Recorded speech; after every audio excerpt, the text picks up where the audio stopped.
Hello అండి. కథా ప్రేమికులందరికీ మీ లక్ష్మీ శ్రీనివాస్ నమస్సుమాంజలి. Lakshmi Srinivas the story teller కథా కార్యక్రమానికి అందరికీ స్వాగతం, సుస్వాగతం. మన కథా కాలక్షేపంలో డాక్టర్ ఎస్పిఎస్ కిషోర్ కుమార్ గారు రాసిన నారీ నారీ నడుమ మురారి 4వ భాగం నా మాటల్లో. కృష్ణకుమార్, విద్యావతి ఆఫీస్ పని మీద బెంగళూరు వెళ్తారు కదా. ఆ తర్వాత కథ ఇలా కొనసాగుతుంది. అబ్బా రేణు, అవి మీ ఆడవాళ్ళు ఒకరినొకరు ఇచ్చుకునేవి, ప్లీజ్ నన్ను ఇన్వాల్వ్ చెయ్యొద్దు అన్నాడు బ్రతిమలాడుతూ ఉన్నట్లుగా. మరేమిస్తారు? పెన్సెట్ కొనిస్తారా అని హాస్యం చేసింది. ఏదో ఒకటి, అలాంటి అఫీషియల్ గిఫ్ట్ ఇస్తాలే, తర్వాత నువ్వేదైనా ఇచ్చుకో అక్కడ, సరేనా అన్నాడు. సరేలేండి అని ఫోన్ పెట్టేసింది రేణు. కొన్ని ముఖ్యమైన ఫోన్స్ మాట్లాడి రిఫ్రెష్ అయ్యి అక్కడున్న హాట్ వాటర్ మెషిన్, కాఫీ పొడి వాటితో కాఫీ కలుపుకొని తాగుతున్నాడు. ఇంటర్కమ్ మోగింది. ఏం చేస్తున్నారు అంటూ విద్య ఫోన్ చెప్పాడు. బోరుగా ఉంది, బయటకు వెళ్దామా అంది. రెడీ అవ్వు, అరగంటలో వెళ్దాం అన్నాడు. రూమ్ బెల్ మోగింది. డోర్ తీశాడు.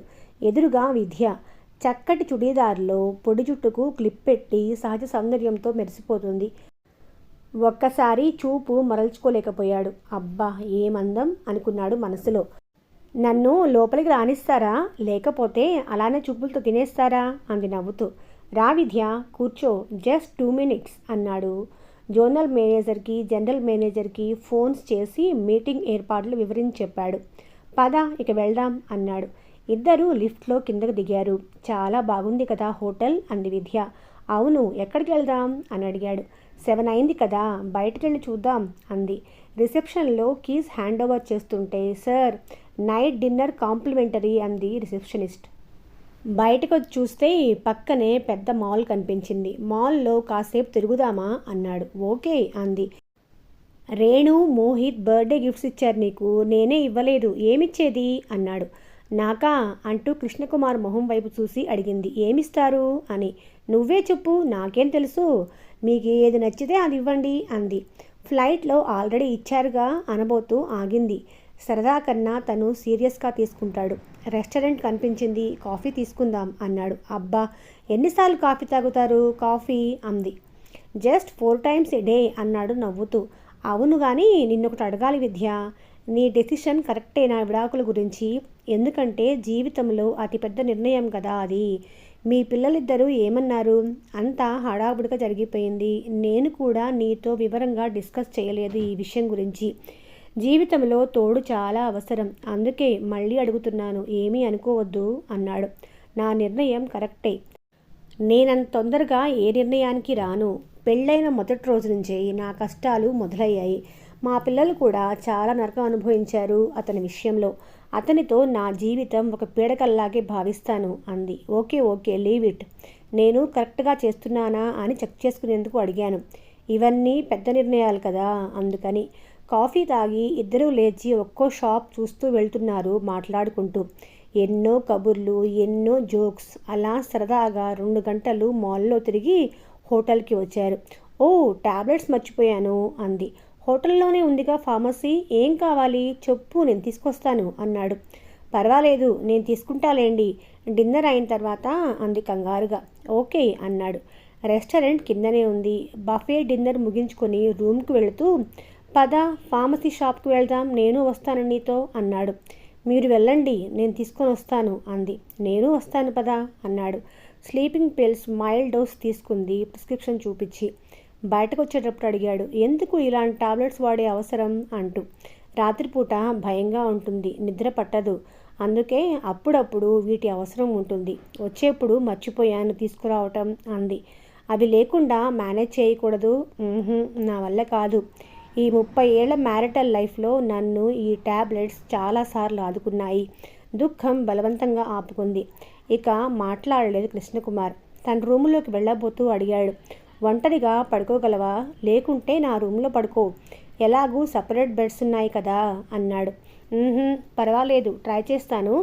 ఏమన్నా ఇబ్బందిగా ఉంటే మిమ్మల్ని డిస్టర్బ్ చేస్తాను, ఏమనుకోవద్దు అంది. నాకేం ప్రాబ్లం లేదు, నువ్వు ఎప్పుడైనా ఇంటర్కమ్లో నాకు కాల్ చెయ్యి అన్నాడు. థ్యాంక్స్ అంది తన రూమ్లోకి వెళుతూ. పొద్దున్నే 5 గంటలకు లేచాడు కృష్ణకుమార్. తన రొటీన్ యోగా ప్రాణాయామం చేసుకునేందుకు రాత్రి ఫోన్ మోగలేదు. అంటే మామూలుగానే నిద్రపోయి ఉంటుంది విద్య అనుకున్నాడు. మొబైల్ చూస్తే రాత్రి మాల్లో తీసిన కొన్ని ఫోటోలు వాట్సాప్లో పెట్టింది. తను ఎర్లీగానే లేచింది అనుకున్నాడు. మొదటి రోజు చాలా బిజీగా ఉంది మీటింగ్. కంపెనీ వాళ్ళు తమ రిపోర్ట్స్ చూపించి 100 కోట్లకు లోన్ డిమాండ్ చేస్తున్నారు. మీటింగ్ పూర్తయి డిన్నర్ చేసి అందరితో మాట్లాడి రూమ్కు చేరుకునేటప్పటికి 12. డిన్నర్ అయిన తర్వాత విద్యని రూమ్కు వెళ్ళమన్నాడు. తను మిగతా బ్యాంకర్స్తో మాట్లాడుతూ లాంజ్లో కూర్చున్నాడు. మాటల్లో విద్య నుంచి వాట్సాప్ మెసేజ్, మీరు రూమ్కు వచ్చిన తర్వాత మెసేజ్ ఇవ్వండి అని. 12 గంటలప్పుడు ఎందుకులే మెసేజ్ ఇచ్చి డిస్టర్బ్ చేయడమని పడుకున్నాడు. మళ్ళీ మెసేజ్ విద్య నుంచి రూమ్కి వచ్చారా అంటూ. ఇప్పుడే వచ్చాను అని రిప్లై ఇచ్చాడు. ఓకే, గుడ్ నైట్ అంది. రెండో రోజు విద్యావతి ప్రిపేర్ చేసి ఇచ్చిన పాయింట్స్ ఎక్స్ప్లెయినింగ్కి బాగా పనికొచ్చాయి. వాటి మీదే అంతా డిస్కషన్ జరిగింది. మిగతా బ్యాంక్స్ కొన్ని డౌట్స్ అడిగాయి. విద్యావతి లీడ్ తీసుకొని అన్నింటికీ ఆన్సర్ చేసింది. సాయంత్రం 7ంటికి మీటింగ్ పూర్తయింది. అందరికీ క్లారిటీ వచ్చింది. విద్యావతి స్పెషల్ థ్యాంక్స్ రిసీవ్ చేసుకుంది అందరి దగ్గర నుంచి. సో ఇక మూడో రోజు ఏమీ లేదు, ఖాళీగా తిరగటమే అనుకున్నాడు కృష్ణకుమార్. రూమ్కి వస్తూ today you did marvellous job Vidya అన్నాడు. నాకు కూడా చాలా పాయింట్స్ మీద క్లారిటీ వచ్చింది. 100 కోట్ల లోన్ కదా, అందరికీ చాలా క్లారిటీ వచ్చింది. థ్యాంక్స్ అలాట్ అన్నాడు మెచ్చుకోలుగా. వెల్కమ్ అంది. ఫ్రెషప్ అయ్యి బయటకు వెళ్దామా అంది. బాడీలో ఏదో కొంచెం తేడాగా ఉంది, ఇవాళకి కొంచెం రెస్ట్ తీసుకుంటాను అన్నాడు. ఏమైంది, ఎనీ ప్రాబ్లం, ఫీవర్ ఏమైనా ఉందా, చెయ్యి ముట్టుకోవచ్చా అని అడిగింది. కొంచెం ఉన్నట్లు తోస్తుంది, ఎందుకైనా మంచిది టాబ్లెట్స్ తెచ్చుకుంటాను అన్నాడు రూమ్లోకి వెళుతూ. నేను 1 గంట తర్వాత మీకు కాల్ చేస్తాను అంది విద్య తన రూమ్లోకి వెళుతూ. ఓకే అన్నాడు. రూమ్కి వచ్చాడే కానీ శరీరం గాలిలో తేలుతున్నట్లుంది. విపరీతమైన పెయిన్స్. విద్యకు చెప్పలేదు. కంగారు పడి రేణు వాళ్ళకి చెప్తే ఇంకా ప్రాబ్లం అవుతుంది. చూద్దాం, రెస్ట్ తీసుకుంటే తగ్గుతుందేమో అనుకున్నాడు. ట్యాబ్లెట్కి చెప్దాం అనుకుంటూనే పడుకొని నిద్రలోకి జారుకున్నాడు. ముందు రోజు రాత్రి మీటింగ్కి ప్రిపేర్ అవుతూ 2 అయింది. సరిగ్గా నిద్రలేదు. చాలా టైర్డ్గా ఉంది. బెల్ మోగితే ఉలిక్కిపడి లేచాడు. టైం చూసుకున్నాడు. అమ్మో 10 అయింది. లేద్దామనుకుంటే బాడీ చాలా వీక్గా ఉంది. మెల్లగా వెళ్ళి తలుపు తీశాడు. విద్య నిలబడి ఉంది. రండి అన్నాడు. 2 సార్లు ఇంటర్కమ్లో ట్రై చేశాను, రిప్లై లేదు, అందుకే వచ్చాను. ఎలా ఉంది అని అడిగింది. ఇక లాభం లేదనుకుని నుదుటి మీద చెయ్యి పెట్టి చూసింది. కాలిపోతుంది. జ్వరం బాగా ఉన్నట్లుంది. తన బ్యాగ్లో చూసింది. జ్వరం టాబ్లెట్స్ ఉన్నాయి. వేసుకోమని ఇచ్చింది. ఏమన్నా తెప్పించేదా, తింటారా అని అడిగింది. అబ్బా తినే ఓపిక లేదు విద్య అన్నాడు. నువ్వు తిన్నావా అని అడిగాడు. లేదు అంది. ఓ మై గాడ్, ఉండు నీకేమన్నా తెప్పిస్తాను అంటూ రెస్టారెంట్కి రింగ్ చేశాడు. ఇద్దరికీ తెప్పించండి అంది. నాకు తినాలనిపించడం లేదు, ఒక చిన్న ఐటెం ట్రై చేస్తాను అని ఆర్డర్ చేశాడు. ఏదైనా కలిపేదా, కాఫీ, టీ, గ్రీన్ టీ అని అడిగింది. గ్రీన్ టీ అన్నాడు. ఇద్దరు గ్రీన్ టీ తాగుతూ ఉంటే ఫుడ్ ఐటమ్స్ వచ్చాయి. అన్నీ ఓపెన్ చేసి 2 ప్లేట్స్లో పెట్టింది. కృష్ణకుమార్ కొంచెం చాలు అన్నాడు. అతనికి కొంచెం పెట్టింది ప్లేట్లో. అన్నీ తనే సర్వ్ చేసింది. అస్సలు ఓపిక లేనట్లు అతని మొహమే చెప్తోంది. ఇవాళ ఇక్కడే పడుకుంటాను అంది. ఎందుకు, నాకు బాగానే ఉంది అన్నాడు. బాగానే ఉంది అనిపిస్తే నేనే వెళ్తానులేండి, అప్పటి వరకు ఉంటాను అంది. ఎందుకు విద్య, వెళ్ళు ప్లీజ్ అన్నాడు. నో అంది. మిమ్మల్ని ఇలా వదిలి నేను వెళ్ళను అని భీష్మించుకుంది. రేణుకు తెలిస్తే నన్ను ముందు అరుస్తుంది, మిమ్మల్ని కాదు అంది నవ్వుతూ. సరే అని బలవంతంగా ఒప్పుకున్నాడు. కడుపులో కొంచెం ఫుడ్ పడగానే మంచి నిద్ర పట్టింది కృష్ణకుమార్కి. అందులోనూ టాబ్లెట్ కూడా వేసుకున్నాడు. మగతగా ఉంది. సోఫాలో చిన్న దిండు తల కింద పెట్టుకొని పడుకుంది విద్య. బాగా చెమటలు పడుతున్నాయి. జ్వరం తగ్గినట్లుంది. మెలకువ వచ్చి చూస్తే టైం 4 అయింది. తన కదలికలకి విద్య కూడా లేచింది. హే విద్య, హ్యాపీ బర్త్డే విద్య అన్నాడు అంత నీరసంలోనూ. థ్యాంక్ యూ అంది. ఎలా ఉంది ఇప్పుడు అని అడిగింది సోఫాలో కూర్చుంటూ. బాగానే ఉంది. నువ్వు నిద్రపోలేదా, వెళ్ళి పడుకో, నాకు ఇంకా పర్వాలేదు అన్నాడు. దగ్గరకొచ్చి మళ్ళీ చేయి పట్టుకు చూసింది. జ్వరం తగ్గినట్లు అనిపించింది. సరే నేను వెళ్తున్నాను, మీరు కూడా పడుకోండి, రెస్ట్ తీసుకొని కొంచెం లేటుగా లేద్దాం, ఇవాళ పనేమీ లేదు కదా అంది. అవును విద్య, నేనైతే 9ంటికి లేస్తాను అన్నాడు. ఓకే బాయ్, టేక్ రెస్ట్ అంది వెళుతూ. 9 అన్నాడు కానీ లేచేటప్పటికి 11 అయింది. మొబైల్ మ్యూట్లో పెట్టుకున్నాడు. రేణు నుంచి 3 మిస్డ్ కాల్స్ ఉన్నాయి. అమ్మో, కొంప మునిగింది. ఏమైంది, మీరు ఎలా ఉన్నారు అని కంగారు పడిపోతుంది. జ్వరం అని తెలిస్తే ఇక ఊరుకోదు. ఇప్పటికే చాలా మొక్కులు పెండింగ్ ఉన్నాయి వెంకటేశ్వర స్వామికి. ఏదో ఒకటి సర్ది చెప్పాలి అనుకున్నాడు. వాట్సాప్లో విద్య మెసేజ్ కనిపించింది. మీరు లేస్తే మెసేజ్ ఇవ్వండి అని. చకచకా లేచి రెడీ అయ్యి రేణుకి ఫోన్ చేసి రాత్రి బాగా లేట్ అయిందిరా అని సర్ది చెప్పి విద్యకి మెసేజ్ ఇచ్చాడు తను రెడీ అని. క్రిందకి వెళ్ళి రెస్టారెంట్లో బ్రేక్ఫాస్ట్ చేసుకుని లాంజ్లో కూర్చున్నారు. అప్పుడు గమనించాడు, రేణు ఇచ్చిన చీర కట్టుకొని ఉంది విద్య. ఓ, చాలా నప్పింది తనకి. చీరకే అందం వచ్చింది. కాసేపు కన్నార్పడం మర్చిపోయాడు. బ్రేక్ఫాస్ట్ సరిపోలేదా అంది విద్య నవ్వుతూ. సరిపోయింది అంటూ తడబడ్డాడు. అరే, నీకు గిఫ్ట్ ఏమి ఇవ్వలేదు విద్య అన్నాడు ఫీల్ అవుతూ. అబ్బా, ఈ గిఫ్ట్ గోల ఆపండి బాబు, ఒక పని చెప్తా చేస్తారా అంది. చెప్పు అన్నాడు ఉత్సాహంగా. ఆ ఫ్లవర్ వాజులో ఫ్రెష్ గులాబీలు ఉన్నాయి, ఒకటి తెచ్చి నా జల్లో పెట్టండి, అదే పెద్ద గిఫ్ట్ నాకు అంది. రోజా పువ్వు తెచ్చాడు, కానీ హ్యాపీ బర్త్డే అని చేతికిచ్చాడు. వెనక్కి తిరిగి జడ చూపించింది. ఆ పువ్వు పెట్టండి అని. ఇదేంటి ఇలా చిక్కున్నాను అని అనుకుని మెల్లగా పెట్టాడు. అది 3 సార్లు కింద పడింది. ఎందుకంత తడబాటు, మనసులో ఏమన్నా అనుకుంటున్నారా ఏంటి కొంపతీసి అంది నవ్వుతూ. ఆహాహా, అదేం కాదు.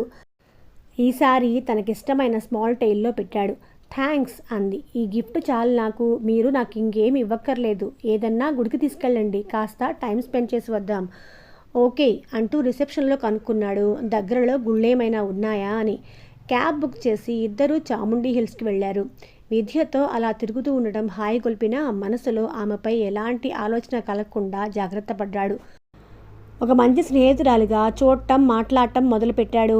అలా ఉండటం తనకు తనే ఎంతో మానసిక దృఢత్వం కలిగినట్లు అనుభూతి పొందాడు. ఇక జీవితంలో ఇలాగే ఉండాలి. తను, రేణు, తన బ్యాంక్ ఇవే తనకు ఆరాధ్యం. ఇంతకంటే ఈ జీవితానికి ఇంకేమీ వద్దు. లేనిపోని ఆలోచనలు మనసును కుదిపేస్తే జీవితం చిన్నాభిన్నమవుతుంది. అమ్మో, ఆ ఆలోచనే భీతి కలిగిస్తుంది, ప్రశాంతత లోపించేట్లు చేస్తుంది. ఇప్పుడు తను ఎంతో సుఖంగా ఉన్నాడు. క్యాబ్లో వచ్చేప్పుడు రోడ్డు గిరువైపులా ప్రకృతి ఎంతో అందంగా, ఆహ్లాదంగా ఉంది. మనసులో తన గురించి కేవలం ఒక స్నేహితురాలు అన్న భావంతో ఏ ఇబ్బంది లేకుండా ఎంతో చక్కగా మాట్లాడుతూ విద్యతో ఎంజాయ్ చేశాడు. తన కాలేజీ రోజుల్లో లాగా విద్య కూడా ఎన్నో విషయాలు షేర్ చేసుకుంది అరమరికలు లేకుండా. ఆ మాటల్లో ఆమె గొప్ప వ్యక్తిత్వం కనిపించింది కృష్ణకుమార్కి. కృష్ణకుమార్కి దేశభక్తి చాలా ఎక్కువ. జాతీయ గీతం పాడేటప్పుడు పూనకం వస్తుంది. అంతలా లీనమవుతాడు. మన దేశమన్నా, ఆడవారన్నా చాలా చాలా గౌరవం అతనికి. లంచ్ టైంకి హోటల్కి వచ్చేశారు. ఈ 3 రోజుల్లో ఇద్దరి మధ్య ఎన్నో కబుర్లు దొర్లాయి. చిన్నప్పటి సంగతులు, జోక్స్, కాలేజీ విశేషాలు, అలా ఎన్నో. విద్యకి చాలా రోజుల తర్వాత మనసుని తెరిపిగా అనిపించింది. జీవితంలో ఒక మంచి స్నేహితుడు దొరికాడు అనుకుంది. ఏ సమస్య వచ్చినా నేనున్నాను అంటూ ఆదుకునేవాడు. కృష్ణకుమార్ నిజంగా కృష్ణుడే. మంచి మనసు, అంతకు మించి ఎదుటివారి కష్టాలు తన కష్టాలుగా భావించేవాడు. లంచ్ కాగానే జోనల్ మేనేజర్కి ఫోన్ చేసి మీటింగ్ విశేషాలు అంతా డీటెయిల్గా చెప్పాడు. ఆయన చాలా సంతోషించాడు. అంత పెద్ద సమస్యని అంత చక్కగా డీల్ చేసినందుకు కృష్ణకుమార్ని అభినందించాడు. మీటింగ్లో విద్యావతి పాత్ర గురించి చెప్తూ బాగా పొగిడాడు కృష్ణకుమార్ ఆమెని.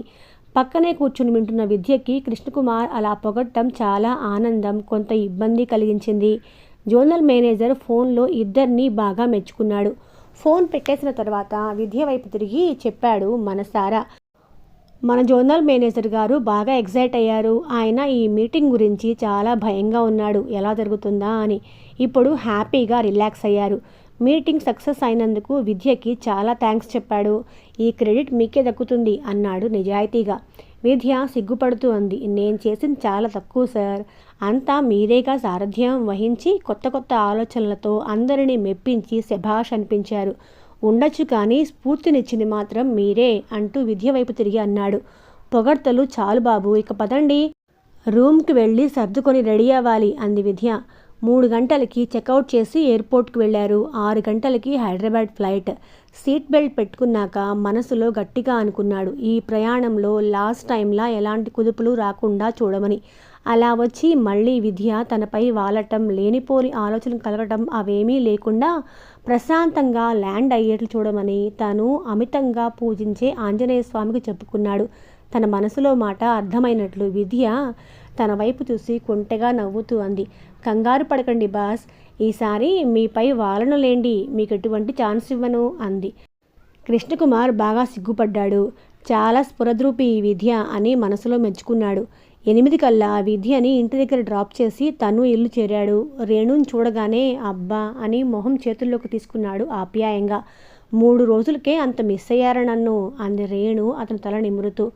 మరి నువ్వు వచ్చి ఉంటే ఎంతో హ్యాపీగా తిరిగేవాళ్ళం అన్నాడు. సారీ అండి, మన బుజ్జిగాడు అమెరికాకు వెళితే నేను మీతో ఎక్కడికంటే అక్కడికి వస్తాను సరేనా అంది గారాలు పోతూ. డిన్నర్ చేసేటప్పుడు చెప్పింది రేణు. నా మిడిల్ ఏజ్ లవ్ స్టోరీకి అద్భుతమైన ముగింపు దొరికిందండి అని సంబరపడిపోతూ. అలర్ట్ అయ్యాడు కృష్ణకుమార్. ఏంటి చెప్పు అన్నాడు కంగారు పడిపోతూ. మీరు చెప్పినట్లు కాకుండా హీరోకి 2 భార్యలు అన్న కథతో ముగింపు ఉంటుంది. ఇదేంటి ట్విస్ట్, బాగుండదేమో రేణు, ఇంకోసారి ఆలోచించు అన్నాడు బ్రతిమలాడుతూ ఉన్నట్లుగా.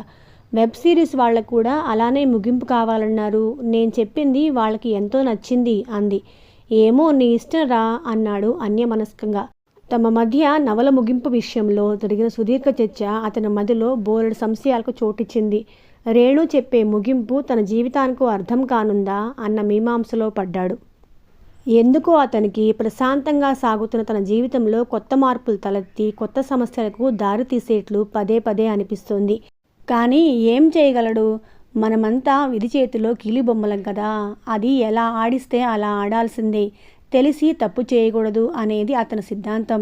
అందుకే విద్యావతి విషయంలో మనసును చాలా అదుపులో ఉంచాడు. ఇంకా భద్రంగా ఉండాలని ఆంజనేయస్వామి మూర్తిని తన బంగారు గొలుసులో ఉంచి మెళ్ళో వేసుకున్నాడు. ఇక తన మనసు బ్యాంక్ లాకర్లో ఉన్నట్లే అని ధీమాగా అనుకున్నాడు. కాలం ఎవ్వరి కోసం ఆగదు. రోజులు చాలా వేగంగా పరిగెత్తుతున్నాయి. ఓ ఏడాది గడిచింది. ఈ ఏడాది అందరి జీవితాల్లో ఎన్నో మార్పులు తెచ్చింది. అనుకున్న సమయానికి విద్యావతికి విడాకులు మంజూరు చేసింది కోర్టు. ఆ విషయంలో కిరణ్ ఎంతో సహాయం చేశాడు. కోర్టులో విద్యావతికి ఏ ఇబ్బంది కలగకుండా మూర్తిని పోలీసుల ద్వారా కంట్రోల్లో ఉంచి హాజరుపరిచారు ఇద్దరిని. కిరణ్ హామీ ఇచ్చినట్లు 2 సార్లు విద్యావతి కోర్టుకు అటెండ్ అయింది. జడ్జి గారి ఎదుట తామిద్దరం పరస్పర అంగీకారంతోనే విడిపోతున్నట్లు విద్య, మూర్తి చెప్పారు. అందుకు తగినట్లుగా సంతకం చేశారు. అంతటితో వారి వివాహ జీవితం ముగిసింది.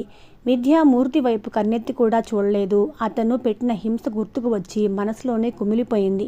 తన అవస్థ ఏ స్త్రీకి రాకూడదని ప్రార్థించింది. పరస్పర అంగీకారంతో విడాకులు కాబట్టి కోర్టు వారికి ఏ అభ్యంతరమూ లేకపోయింది. సంవత్సరంలోపే విడాకులు మంజూరయ్యాయి. జడ్జిమెంట్ కాపీ కిరణ్ బ్రాంచ్కే తెచ్చి ఇచ్చాడు విద్యకి. విద్య కోర్టుకు అటెండ్ అయ్యే 2 సార్లు కృష్ణకుమార్ తన కారులోనే పంపించాడు. డ్రైవర్ రాముకి కిరణ్కి మరీ చెప్పాడు ఆమె భద్రత ముఖ్యమని. కిరణ్ పోలీస్ వారి సహాయం కూడా తీసుకున్నాడు. మూర్తి మళ్ళీ తన విశ్వరూపం చూపించకుండా. దానితో అంతా సజావుగానే సాగింది. మూర్తిలో ఏమైనా మార్పు వచ్చి అద్భుతం ఏమన్నా అవుతుందేమోనని ఎదురు చూశారు కృష్ణకుమార్. విడాకులు మంజూరయ్యేంతవరకు వాళ్ళ బ్యాంక్లో తెలిసిన వాళ్ళ ద్వారా వాకపు చేస్తూనే ఉన్నాడు. అతనిలో తను అనుకున్న మార్పు వస్తే విద్యని ఒప్పించి విడాకులు ఆపచ్చు. కానీ మూర్తిలో ఏ మార్పు రాకపోగా అతని చెడు అలవాట్లు ఇంకా ఎక్కువై లివర్ డ్యామేజ్ వరకు వెళ్ళింది. అంత దూరం వచ్చాక ఇక తన ప్రయత్నాలకు ఫుల్ స్టాప్ పెట్టాడు కృష్ణకుమార్. విద్యకు విడాకులే సరైన మార్గం అని అతనికి తోచింది. ఒకవైపు విద్య ఇవన్నీ గమనిస్తూనే ఉంది. కృష్ణకుమార్ చేస్తున్న సహాయానికి ఆమె మనసులోనే అతనికి వేల సార్లు కృతజ్ఞతలు అర్పించింది. అతనికి సహాయం చేయటమే తెలుసు, కానీ ఇలా ఇన్నిసార్లు థ్యాంక్స్ తీసుకోవటం అంటే అస్సలు నచ్చదు. కిరణ్ జడ్జిమెంట్ కాపీ ఇచ్చినప్పుడు మాత్రం కృష్ణకుమార్ క్యాబిన్లో ఇద్దరికీ కలిపి థ్యాంక్స్ చెప్తూ నమస్కరించింది విద్య. విడాకులు మంజూరైన 10 రోజులకు మూర్తి తన అలవాటు ప్రకారం తప్పతాగి 2 వీలర్పై వెళుతూ రోడ్ యాక్సిడెంట్లో లారీని ఢీకొని మరణించాడు. గుర్తుపట్టలేనంతగా చితికిపోయింది అతని శరీరం. తప్పు మూర్తిదే కావటంతో కృష్ణకుమార్ ఏమీ చేయలేకపోయాడు. మూర్తి శవాన్ని తన వైపు వారు కూడా ఎవ్వరూ తీసుకెళ్ళటానికి ముందుకు రాలేదు. విద్య కొడుకు శ్రీకాంత్ ఆఫీస్ పని మీద కెనడా వెళ్ళి ఉన్నాడు. అతను రాలేని పరిస్థితి. మూర్తి శవం పోస్ట్మార్టం చేయించి కృష్ణకుమార్ తానే పూనుకొని దగ్గరుండి దహన సంస్కారాలు చేయించాడు. ఇవన్నీ చెప్తే బాధపడుతుందని విద్యకి ఏ విషయం చెప్పలేదు. కానీ ఆమెకు అన్నీ తెలుస్తూనే ఉన్నాయి. మూర్తి మరణం ఆమెకు చాలా దుఃఖం కలిగించింది. ఆ రోజు కొడుకు కూతురితో చెప్పి వెక్కి ఏడ్చింది. కెనడాలో ఉన్న శ్రీకాంత్, అమెరికాలో ఉన్న శ్రీష తల్లిని ఓదార్చే ప్రయత్నం చేశారు. విద్య దుఃఖం చూడలేక రేణు ఆమెని ఓ వారం రోజులు తన ఇంట్లోనే ఉంచి ఓదార్చింది. బాగా అప్పులు చేస్తున్న మూర్తికి బ్యాంక్లో అప్పులు అన్నీ పోను 2 లక్షలు మిగిలాయి. వాటి కోసం అతని అక్క కృష్ణకుమార్ ఇంటికి వచ్చింది. విద్య గది నుంచి బయటికి కూడా రాలేదు ఆమెను చూడటానికి. ఎందుకంటే తన భర్తను ప్రేరేపించి తనను హింసించడంలో ఆమె ప్రధాన పాత్రధారి. అందుకే ఆమె మొహం చూడటం కూడా ఇష్టం లేదు విద్యకి. 2 లక్షలు కృష్ణకుమార్ ద్వారా మూర్తి అక్కకి ఇచ్చింది. ఆమె దుఃఖం నటిస్తూ డబ్బు చేతిలో పడంగానే వెళ్ళిపోయింది. రేణు చాలా బాధపడింది ఆ సంఘటనకి. మనుషుల్లో ఇంత మానవత్వం లేని వాళ్ళు కూడా ఉంటారా అని భర్త దగ్గర వాపోయింది కూడా. అన్ని దుఃఖాలు తోడవటంతో విద్యావతికి ఉద్యోగం చేయటం తన వల్ల కాదనుకుంది. రేణు చెప్పి చూసింది. నేనున్నానుగా, నీకేంటి, నేను చూసుకుంటాను అన్నీ అంది. అందుకు విద్య ఒప్పుకోలేదు. తను ఒకరికి భారం కాకూడదు అనుకుంది. ఎలాగూ పెన్షన్ వస్తుంది కదా అని వాలంటరీ రిటైర్మెంట్ తీసుకొని తన కొడుకు శ్రీకాంత్ దగ్గరికి వెళ్ళింది ముంబైకి. వెళ్లే ముందు రోజు కృష్ణకుమార్ని తన ఇంటికి రమ్మని కోరింది. రేణు నేను ఇద్దరం వస్తున్నాం అని చెప్పాడు కృష్ణకుమార్. వద్దు ప్లీజ్, మీరొక్కరే రండి అని బతిమాలింది. కృష్ణకుమార్కి అలా ఆమె ఇంటికి ఒంటరిగా వెళ్ళటం ఇష్టం లేకపోయినా పర్లేదులే 5 నిమిషాలు ఉండి వచ్చేస్తాను అనుకుని వెళ్ళాడు. నేనేమీ మిమ్మల్ని ఇబ్బంది పెట్టనులేండి, మీరేం వర్రీ అవ్వద్దు అని నవ్వుతూ ఆహ్వానించింది. ఓ మంచి కాఫీ తన స్టైల్లో పెట్టించింది. చక్కగా ఫ్రేమ్ చేయించిన రేఖాచిత్రం తెచ్చి అతని చేతికిచ్చింది. అందులో ఇప్పటి కృష్ణకుమార్ పోలికలతో అద్భుతంగా గీసిన చిత్రం, అతని పాదాల దగ్గర పువ్వులేస్తూ విద్య చిత్రం గీసి ఉన్నాయి. చాలా బాగుంది విద్య, మీరు ఇప్పటి పోలికలతో మీ చిత్రం గీయమన్నారుగా వచ్చిన కొత్తల్లో, అందుకే కొంచెం టైం తీసుకొని మీ చిత్రాన్ని ఇలా గీశాను. మీరు నాకు ఎంతో మేలు చేశారు, అందుకు కృతజ్ఞతలు చెప్తే సరిపోదు, అందుకే అలా నా చిత్రం కూడా గీశాను.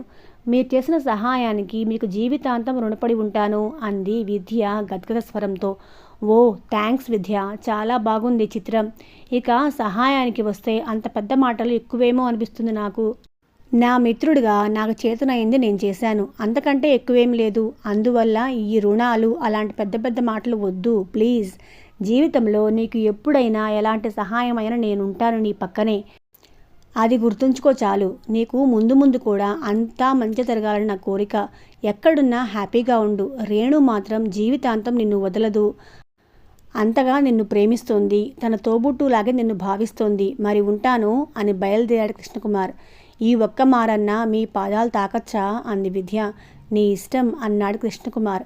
కృష్ణకుమార్ ఇంటికి వెళ్ళగానే రేణుకి విద్య ఇచ్చిన రేఖాచిత్రం ఫ్రేమ్ ఇచ్చాడు. రేణు అది చూసి చాలా సంబరపడింది. ఎంతో బాగుంది కదండి అని ఆనందం వెలుబుచ్చింది. రేణుది చాలా మంచి మనసు. కృష్ణకుమార్ ఆమె దగ్గర తన విషయాలేమీ దాచడు, అన్నీ దాపరికం లేకుండా చెప్పేస్తుంటాడు చిన్నపిల్లాళ్లాగా. రేణుకి అది ఎంతో నచ్చుతుంది. అందుకే ఇద్దరికి ఒకరంటే ఒకరికి ఎంతో ప్రాణం. ముంబై వెళ్లే రోజు విద్యని ఆమె అక్క రేణుని మధ్యాహ్నం భోజనానికి పిలిచింది. కృష్ణకుమార్కి పదే పదే చెప్పింది. రేణు వాళ్ళిద్దరిని భోజనానికి పిలుస్తున్నాను, మీరు తప్పకుండా రండి 1 గంట సేపు అంది.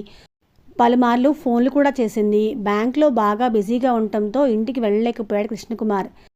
విద్యకి వాళ్ళక్క కూడా చీరలు పెట్టింది. రేణు ఎయిర్పోర్ట్కు వెళ్ళి విద్యకి సెండ్ ఆఫ్ ఇచ్చి వచ్చింది. సాయంత్రం కృష్ణకుమార్ ఇంటికి రాగానే అన్ని కబుర్లు పూసకుచ్చినట్లు చెప్పింది రేణు. విద్య వెళ్ళినందుకు ఆమె మొహంలో దుఃఖం కనిపించింది. మోహిత్ తను అనుకున్నది సాధించాడు. బీటెక్లో జేఎన్టీయూ ఫస్ట్ ర్యాంక్ తెచ్చుకున్నాడు. చాలా మంచి మార్క్స్ వచ్చాయి. జీఆర్ఈ టోఫెల్లో చాలా మంచి మార్క్స్ తెచ్చుకున్నాడు. తను ప్లాన్ చేసుకున్న సిన్సినాటి యూనివర్సిటీలో ఎంఎస్లో చేరాడు. అప్లై చేయటం నుంచి అక్కడ అకామిడేషన్ వరకు విద్య కూతురు శ్రీష చాలా హెల్ప్ చేసింది. ఆ అమ్మాయి 2వ సంవత్సరం చదువుతోంది ఆ యూనివర్సిటీలో. మోహిత్ కూడా అక్క అక్క అంటూ తనతో చాలా బాగా క్లోజ్ అయ్యాడు. మోహిత్తో పాటు రేణుకు కూడా శ్రీషతో బాగా చనువు ఏర్పడింది.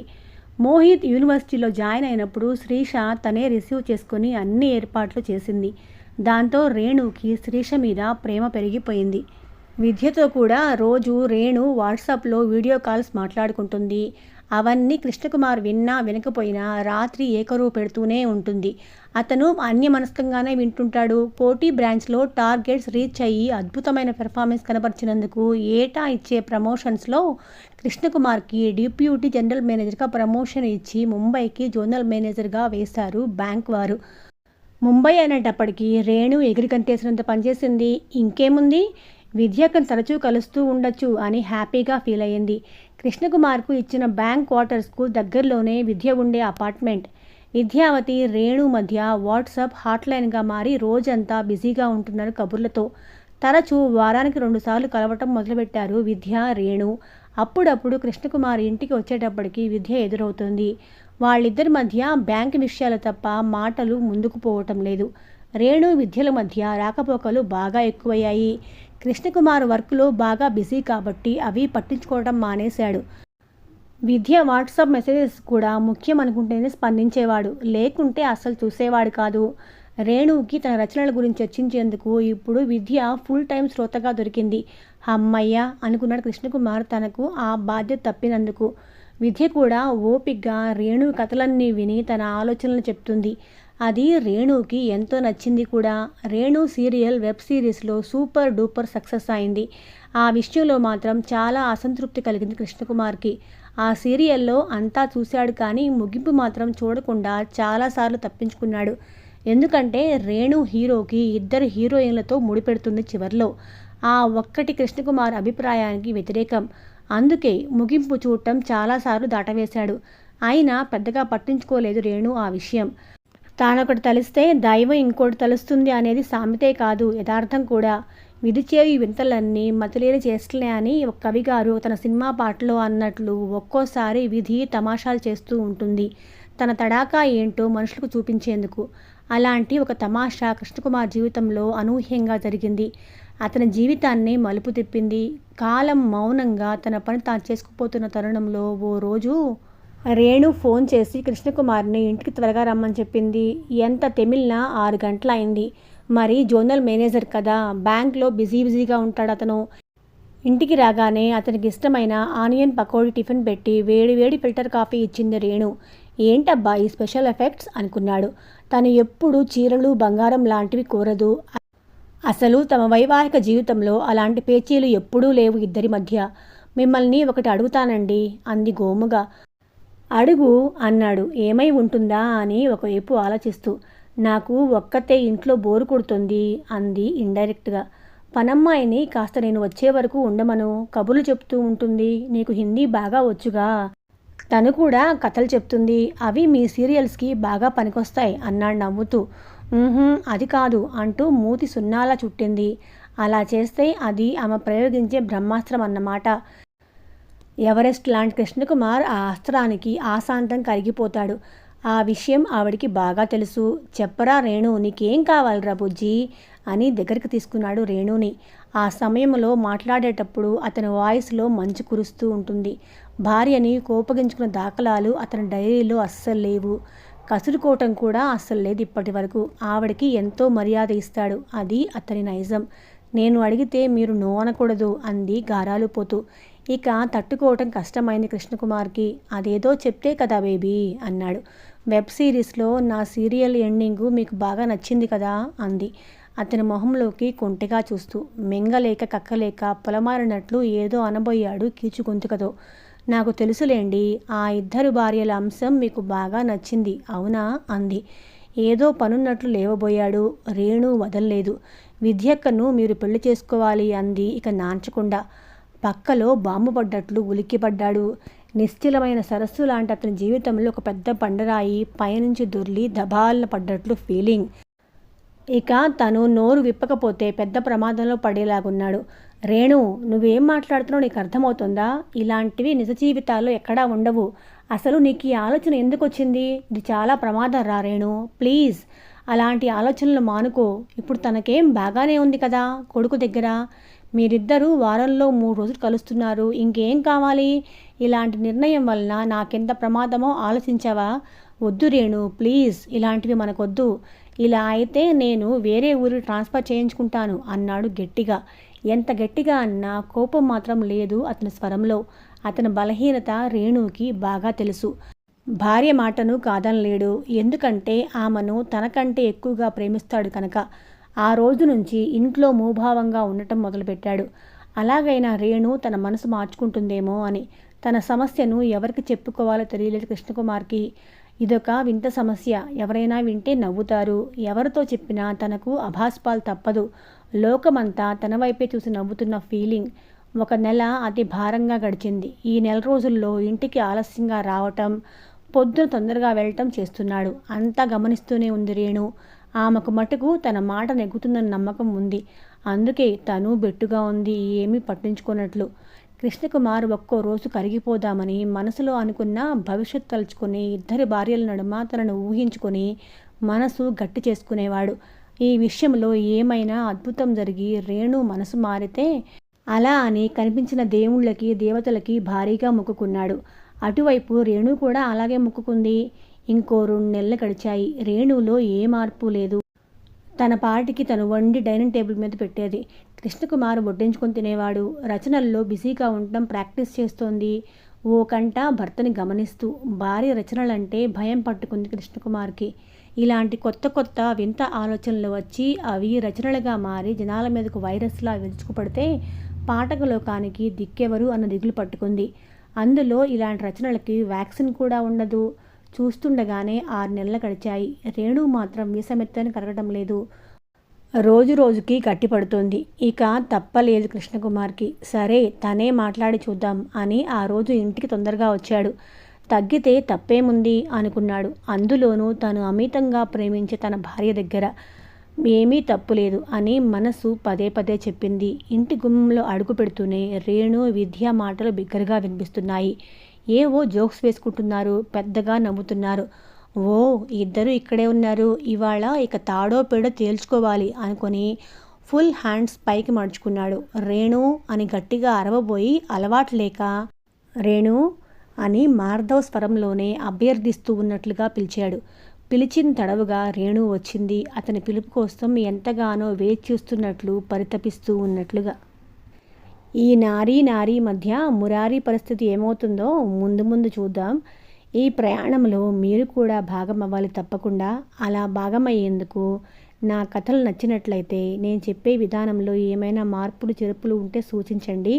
ఇక మన ఛానల్ని సబ్స్క్రైబ్ కూడా చేసుకొని మన కథలకు లైక్ చేయండి. అలా లైక్ చేసినట్లయితే ఇవి ఇంకొంతమందికి రీచ్ అయ్యి మనకి హెల్ప్ అవుతుంది. సరేనా? మళ్ళీ రేపు కలుసుకుందాం.